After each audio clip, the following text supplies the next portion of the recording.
আসসালামু আলাইকুম।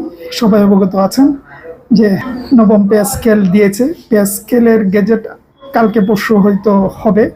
তো গেজেটটা প্রকাশ হলে ওইটা নিয়ে আমি দরে দরে কথা বলবো। আপাতত এগুলো নিয়ে কথা বলছি না। তবে এইটুকু বলি, কারো 1.5 গুণ, কারো 2 গুণ হয়তো বেড়ে যাবে। ঠিক আছে? যারা 20তম আবেদন করেন, সর্বনিম্নটাই বলি 8,000 সামথিং, হয়তো বেসিক তাদের 20-22 হাজার টাকা হয়ে যেতে পারে। সেই জন্য বললাম গেজেটটা প্রকাশ করলে ধরে ধরে ডিটেলও বলবো। এইটুকু বলি, সরকারি চাকরি এখন আর সোনার হরিণ নয়, প্লাটিনাম।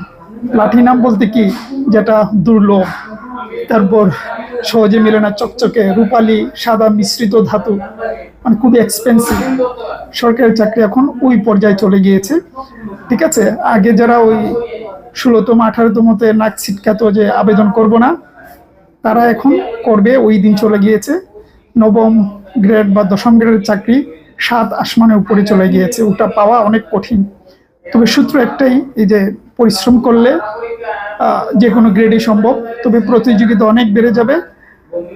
আর হচ্ছে অনেকে আছে যারা চাকরির বয়স ছিল কিন্তু অন্য অন্য জায়গায় শিফট হয়ে গিয়েছে, অন্য কিছু করবে ভেবেছিল। আমার ধারণা এমন বেশ কিছু সংখ্যক মানুষ ফেরত আসবে, পড়াশোনা করবে, কারণ গভর্নমেন্ট জব যেটা বললাম এখন প্লাটিনাম হয়ে যাবে। তবে পরিশ্রম করুন, ইনশাল্লাহ এগুলা কিছু নয়, যারা পাওয়ার পরিশ্রমী তারা পাবে। ভালো থাকবেন, সুস্থ থাকবেন, সামনে কথা বলবো ডিটেল ওগুলা নিয়ে।